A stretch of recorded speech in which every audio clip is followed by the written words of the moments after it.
Ship के बारे में यान वैंग 5 जो है, तो कभी कभी मैच करने के लिए दे सकता है कि ये क्या है।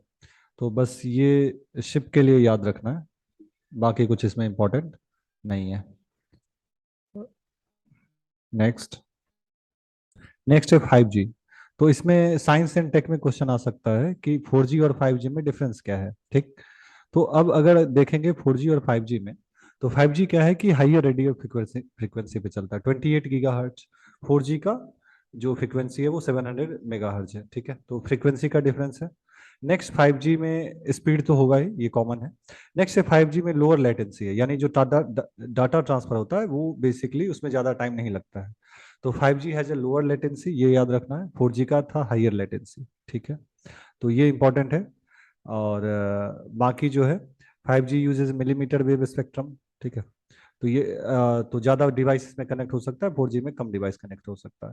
तो लेटेंसी याद रखना है, हाइयर फ्रीक्वेंसी याद रखना है, बाकी स्पीड तो कोई दिक्कत नहीं है। ऑप्शन में अगर क्वेश्चन आएगा तो इस तरीके से आएगा, फ्रीक्वेंसी के बारे में, लेटेंसी के बारे में, ठीक है। तो इसके बारे में एक बार जो है 5G किस तरह का है 4G से अलग, kindly read it. Okay. Next.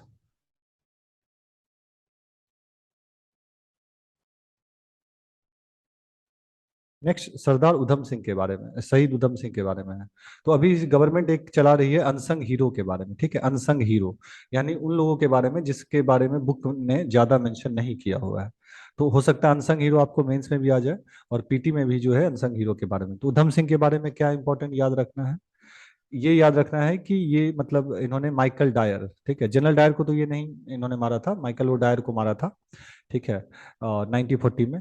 बाकी इनका मतलब योगदान क्या रहा है उधम सिंह का, तो ये मतलब इंडियन फ्रीडम स्ट्रगल में इन्होंने पार्टिसिपेट किया था। बाकी गदर पार्टी इन्होंने ज्वाइन किया था, गदर पार्टी। बाकी गदर पार्टी के बारे में आपको पता होना चाहिए, नहीं पता है तो एक बार पढ़ लीजिए गदर पार्टी के बारे में मॉडर्न हिस्ट्री में जब पढ़िएगा तो। ओके। और बाकी जो है माइकल ओ डायर, ये इंपॉर्टेंट है, याद रखिएगा। और जनरल डायर कौन थे जिन्होंने जलियांवाला बाग में फायर फायर करने का ऑर्डर दिया था, तो इन्होंने माइकल ओ डायर को मारा था, गदर पार्टी को ज्वाइन किया था। और बेसिकली ये मतलब भगत सिंह से इन्फ्लुएंस थे। तो ये इंपॉर्टेंट पॉइंट याद रखना है। हो सकता है मीन्स में आपको अनसंग हीरो के बारे में एक्सप्लेन करने को कहा जाए, उन लोगों के बारे में बताए, तो उसमें आप उधम सिंह का भी नाम जोड़ सकते हैं अनसंग हीरो में। नेक्स्ट है clear due to power company. तो आपको इस क्या पढ़ना है, उदय एक जो स्कीम थी उज्जवल डिस्कम डिस्कॉम एश्योरेंस योजना, उसके बारे में थोड़ा सा पढ़िए, ठीक है। और तो उदय स्कीम के बारे में एक बार आप पढ़िए, ये इंपॉर्टेंट है। बाकी और ये पढ़िए कि मतलब मेंस पर्सपेक्टिव से कि पावर कंपनी को दिक्कत क्या सब है, ठीक है। इंडिया में जो भी पावर सेक्टर में कंपनी है, डिस्कॉम है, तो बेसिकली उनको दिक्कत क्या है, इसके बारे में आप डिटेल में एक बार पढ़िए मेंस पर्सपेक्टिव से। नोट्स अगर आपके पास है तो ठीक है, नहीं तो नोट्स बनाइए, ये आपको GS3 में भी काम देगा कि जो पावर कंपनी है उनके पास कंस्ट्रेन क्या है, किस तरह का है, ठीक है। पावर कंपनी को कंस्ट्रेन क्या है, डेप्थ का कंस्ट्रेन है, स्टेट को लेके, स्टेट जो फ्री वाई देती है उसका कंस्ट्रेन है, टेक्निकल लॉस है, ये सब पढ़िए। पीटी के लिए इंपॉर्टेंट क्या है, पीटी के लिए एक तो सबसे बड़ा जो अभी फ्लोटिंग पावर प्लांट है, इसमें ये आपको याद रखना, ये तेलंगाना में है, ठीक है। सबसे बड़ा फ्लोटिंग पावर प्लांट तेलंगाना में है। बाकी एक तो ये आप याद रखिए, फ्लोटिंग पावर प्लांट जो सबसे बड़ा है, ठीक है, इसके बारे में। और मेंस पर्सपेक्टिव से कि व्हाट आर द कंस्ट्रेंट, जो पावर कंपनी है उनके पास चैलेंज किस तरह का है और उसको कैसे बेटर कर सकते हैं। नेक्स्ट बैक वाटर के बारे में है। तो ये केरला में जो बैक वाटर है, यहाँ पे एक रेस भी होता है। तो ये एक लगून है। तो लगून होता क्या है, लगून कुछ नहीं है, जहाँ पे बेसिकली जो रिवर है और उस रिवर और बेसिकली जो सी वाटर है वो जो मिलता है, ठीक है। तो बैक वाटर जो है वो क्या है, एक सैलो लगून है, ठीक है। और यहाँ पे वेमनान लेक जो है सबसे बड़ा लेक भी है, लॉन्गेस्ट लेक इंडिया का, ठीक है। और ये जो इसके बारे में लगून के बारे में है जो केरला में ये है, तो ये नेशनल वाटरवे 3 को भी कनेक्ट करता है। और यहाँ पे एक स्नेक बोट रेस भी होता है, स्नेक बोट रेस होता है, नेशनल वाटरवे 3 को कनेक्ट करता है। और लगून बेसिकली क्या होता है, जहाँ पे रिवर और सी वाटर जो है मिलता है, रिवर और सी वाटर जहाँ पे मिलेगा तो उसको लगून बोलते हैं। तो ये जो बैक वाटर है कोट्टयम में, तो काइंडली रीड इट। तो इसमें ये याद रखिएगा लगून है, इस पे कौन सा एक तो रेस हो गया जो नेहरू ट्रॉफी के नाम से होता है, ठीक है, स्नेक बोट रेस ये होता है यहाँ पे। ये कोट्टयम में जो है नेशनल वाटरवे 3 है यहाँ पे, ये कनेक्ट करता है नेशनल वाटरवे 3। और लगून क्या होता है, तो ये इंपॉर्टेंट पॉइंट आपको ये इसमें से है। नेक्स्ट ड्रग्स को लेके है, तो नेशनल जो इंटरनल सिक्योरिटी में ड्रग्स, तो इसके बारे में आप मतलब कि ड्रग्स कैसे जो है इंडिया के इंटरनल सिक्योरिटी के लिए थ्रेट हो सकता है, मेंस पर्सपेक्टिव से आप एक छोटा सा नोट बना लीजिए कि ड्रग्स जो है एक तो कैसे वेस्टर्न बॉर्डर पर पाकिस्तान अफगानिस्तान यहाँ से इंडिया को खतरा है, बाकी जो ईस्टर्न बॉर्डर पे है म्यांमार, उसके बाद जो है थाईलैंड, यहाँ से ड्रग्स का किस तरीके से खतरा है। और एक पीटी में भी आपको जो है गोल्डन क्रिसेंट के बारे में पूछता है, ये कहाँ पे है गोल्डन क्रिसेंट, और डायमंड जो है क्रिसेंट ये कहाँ पे है, तो इसमें 3 कंट्री है, ठीक है। तो ये आप एक बार सर्च कीजिए कि ये क्या है जो गोल्डन क्रिसेंट है, ये इसमें कौन कौन सी कंट्री है इन्वॉल्व है। और ड्रग्स में एक यहाँ पे पोर्टल बना है निकोड और निदान, ठीक है, निकोड और निदान पोर्टल है इसके लिए, ड्रग्स के फाइट के लिए। तो इंटरनल सिक्योरिटी के लिए आप छोटा सा बनाइए नोट्स कि ड्रग्स जो है किस तरीके से, चाहे वो सिक्योरिटी पर्सपेक्टिव से इकोनॉमिकल कॉस्ट नुकसान है, टेररिज्म का क्या नुकसान है, ठीक है, सोशल कैसे डिवाइस क्रिएट किया जाता है, तो ड्रग्स से कैसे ब्लैक मनी जनरेट किया जाता है, ठीक है, तो ड्रग्स को से कैसे इंडिया को एक बड़ा थ्रेट है, इसके बारे में आप छोटा सा नोट तैयार कीजिए GS3 के लिए। और बाकी ये जो पोर्टल है ये याद रखिएगा, निदान और ये एनकॉर्ड, ठीक है, तो ये पोर्टल जो है, ये पोर्टल याद रखिए। और जो गोल्डन क्रिसेंट में कौन कौन सी कंट्री है, एक तो गोल्डन है और एक डायमंड है, तो इसमें भारत के वेस्टर्न बॉर्डर पे 3 कंट्री है और ईस्टर्न बॉर्डर पे भी कंट्री है। ये जो ड्रग्स स्पेसिफिक कंट्री है, तो कौन कौन आता है इसमें, अफगानिस्तान आता है या नहीं, ईरान आता है या नहीं, पाकिस्तान आता है या नहीं, ठीक है, तो ये कौन कौन सी कंट्री है। इंडिया के वेस्टर्न में ड्रग्स का सबसे ज्यादा प्रोडक्शन किस कंट्री में होता है, वेस्टर्न बॉर्डर पे, और इंडिया के ईस्टर्न बॉर्डर पे। और मेंस में भी अगर क्वेश्चन पूछेगा तो आप मैप बना के वेस्टर्न बॉर्डर को मेंशन कर दीजिए और ईस्टर्न बॉर्डर को मेंशन कीजिए, ठीक है। तो मेंस के लिए आप ड्रग्स का चैलेंज और पीटी के लिए ये 2 पोर्टल एनकॉर्ड और निदान याद रखिए। नेक्स्ट लीडर ऑफ अपोजिशन, तो लीडर ऑफ अपोजिशन से एक बार ऑलरेडी जो है यूपीएससी ने प्रीलिम्स में पूछा हुआ था। तो लीडर ऑफ अपोजिशन जो है ये बेसिकली कैसे इलेक्ट होता है, ठीक है, ये कैसे इलेक्ट होता है। तो लीडर ऑपोजिशन कौन होता है, जो leader of the largest party होती है, नॉट लेस देन 1/10 होना चाहिए टोटल स्ट्रेंथ हाउस का, जो अगर 543 है तो कम से कम 55 होगा। तो एक तो है लीडर ऑपोजिशन कौन डिक्लेयर होगा, एटलीस्ट जो या तो सबसे लार्जेस्ट, और लेकिन कम से कम 1/10, अगर 55 से कम है तो नहीं होगा, अगर 50 सीट है तो वो लार्जेस्ट पार्टी नहीं हो सकता। अच्छा, इनको क्या अगर कोई लीडर ऑपोजिशन बनता है तो उनको कोई लीगल रिकग्निशन है, हाँ, उनको एक स्टैट्यूटरी स्टेटस जो है वो दिया गया है 1977 के एक्ट से। और इससे जो है इनको और कोई बेसिकली इनको शैडो प्राइम मिनिस्टर भी कहा जाता है, ठीक है। तो ये याद रखिएगा लीडर ऑफ अपोजिशन से, ठीक है, इंपॉर्टेंट है कि 1/10 होना चाहिए कम से कम टोटल स्ट्रेंथ, और इनको स्टैट्यूटरी स्टेटस जो है ये मिला हुआ है। नेक्स्ट नेक्स्ट अंडर ट्रायल के बारे में, तो कभी भी जुडिशरी के बारे में हो तो मतलब इशू जो है इंडिया में या क्रिमिनल जस्टिस सिस्टम में, तो अंडर ट्रायल जो है लार्ज नंबर में है, उसमें भी ज़्यादातर जो है गरीब लोग हैं, तो दे आर साइलेंट सफरर, बहुत मतलब इसमें अच्छा पॉइंट है, आप मेंशन कर सकते हैं साइलेंट सफरर। तो नालसा से भी क्वेश्चन जो है यूपीएससी ने ऑलरेडी पूछा था एक बार, जैसे ये क्वेश्चन आया था 2013 में विद रेफरेंस टू नालसा, ठीक है।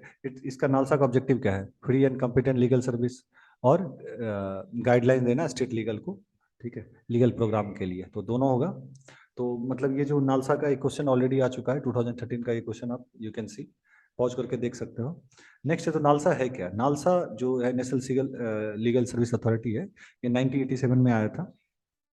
और इसका मेन ऑब्जेक्टिव क्या है कि लीगल एड देना, ये बहुत सारे लोग हैं जिनको लीगल एड मतलब या तो लीगल नॉलेज नहीं होता या पैसा नहीं होता उनके पास, तो ये इसका ऑब्जेक्टिव है कि कैसे जो है लीगल सर्विस को और ज़्यादा आसान बनाया जाए, ठीक है।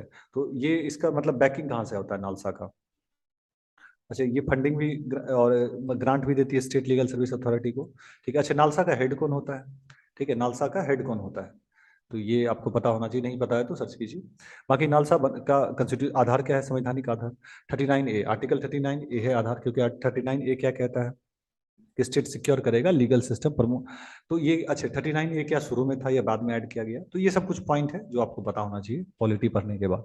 तो 39A से संविधान के आधार पर ये है, और आर्टिकल 14 और 22 से बैक है। अच्छा, एक और बार किसको किसको मिल सकता है लीगल सर्विस अथॉरिटी, ठीक है, लीगल सर्विस अथॉरिटी जो है बेसिकली किस किस को मिल सकता है, यहाँ भी जो है यूपीएससी ने एक बार सवाल पूछा हुआ है, तो ये महिला को मिलेगा, वुमेन को मिलेगा, मेंबर जो SC ST उसको मिलेगा, वर्क इंडस्ट्रियल वर्कमैन को मिलेगा, जो मास डिजास्टर उसको मिलेगा, डिसेबल्ड पर्सन को मिलेगा, पर्सन इन कस्टडी को मिलेगा, और एनुअल इनकम जो है 5 लाख उससे कम है। ट्रैकिंग ट्रैफिकिंग के विक्टिम, तो ये सवाल ऑलरेडी यूपीएससी ने एक बार पूछा हुआ है, कीप इन माइंड, ध्यान से इसको देख लीजिए लिस्ट। बाकी जो है नालसा में और क्या सब है, तो नालसा जो है इस मैंने अभी पूछा था कि इसके हेड कौन है, तो चीफ जस्टिस ऑफ इंडिया जो है इसके पेट्रोन इन चीफ होते हैं। स्टेट लेवल पर कौन होता है, chief justice of high court. District level पर कौन होता है, जो भी डिस्ट्रिक्ट जज होगा। ठीक है, तालुका लेवल पर कौन होता है, तो सीनियर सिविल जज होता है। ठीक है, तो ये इंपॉर्टेंट पॉइंट है, याद रखिए। नेशनल नालसा का head, state legal service authority का हेड, डिस्ट्रिक्ट लेवल पर हेड कौन है, तालुका लेवल पर हेड कौन है।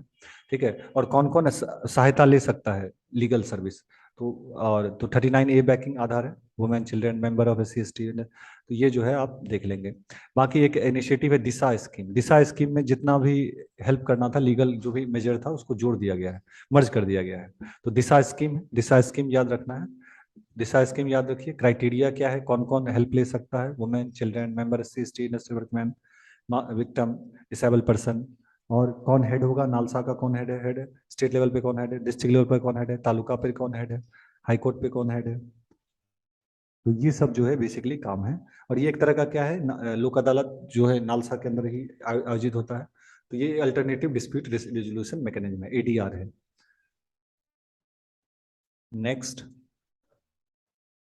नेक्स्ट है ई वेस्ट। तो ई वेस्ट में बेसिकली क्या है, ई वेस्ट में ऑलरेडी एक एस्टेब्लिश सिस्टम था जो प्रोड्यूसर, मतलब ई वेस्ट में पहले ये लॉ क्या था, ई वेस्ट लॉ लाया गया कि चूंकि ई वेस्ट का जो है प्रोडक्शन लार्ज स्केल पर हो रहा है इंडिया में, तो उसके लिए क्या किया गया, तो इसके लिए ई वेस्ट लॉ लाया गया जिसमें एक्सटेंडेड प्रोड्यूसर रिस्पॉन्सिबिलिटी लाया गया। ठीक है, एक्सटेंडेड प्रोड्यूसर रिस्पॉन्सिबिलिटी, यानी जो प्रोडक्शन करेगा इलेक्ट्रॉनिक इंस्ट्रूमेंट का, प्रोड्यूसर जो होगा उसके पास वो रिस्पॉन्सिबल होगा कलेक्शन का, तो अब वो खुद तो कलेक्ट करेगा नहीं। ठीक है, तब इसके लिए क्या हुआ, EPR जो एक्सटेंडेड प्रोड्यूसर रिस्पॉन्सिबिलिटी है, इसके लिए कंपनी चूंकि डायरेक्ट इन्वॉल्व हुई नहीं, तो यहाँ पे इसके लिए बना PRO। PRO क्या होता है, प्रोड्यूसर रिस्पॉन्सिबल रिस्पॉन्सिबिलिटी ऑर्गेनाइजेशन। इनका काम था कलेक्ट करके, सर्टिफाई करके, मतलब वेस्ट को कलेक्ट करके कंपनी को बेसिकली देना। एज ए मीडिएटर ये बने थे PRO, और इसमें बहुत सारे लोग इन्वॉल्व थे जॉब में। तो अभी कहा जा रहा है कि इसको जो है बेसिकली डिसबैंड किया, नया सिस्टम लाया जाएगा। खैर अभी हुआ आया नहीं है।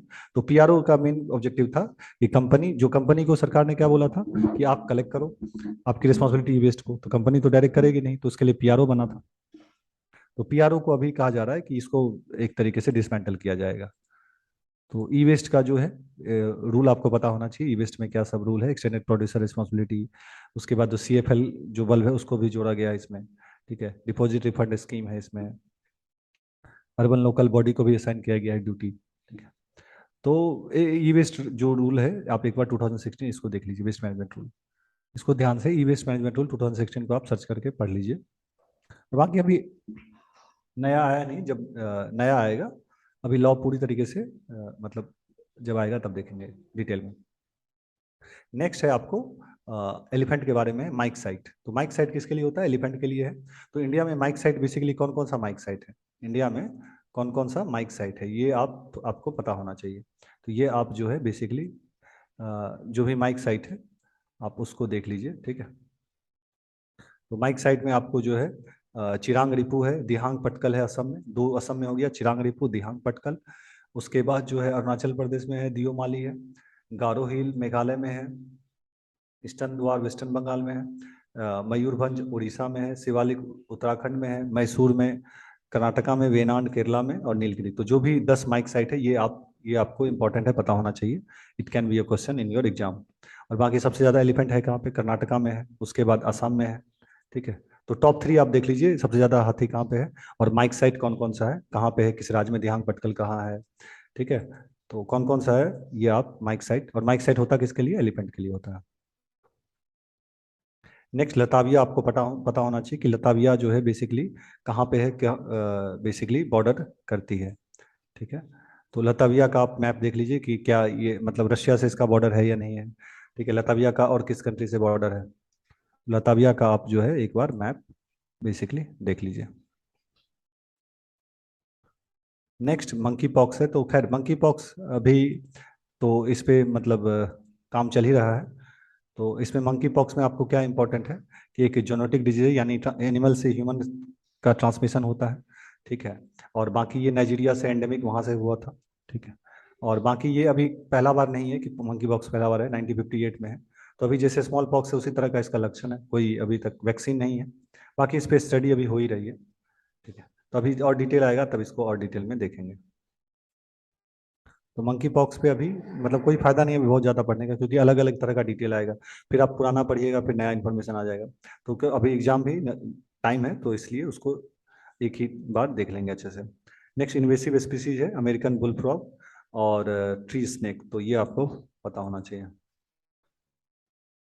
Next PMLA, prevention of money laundering act.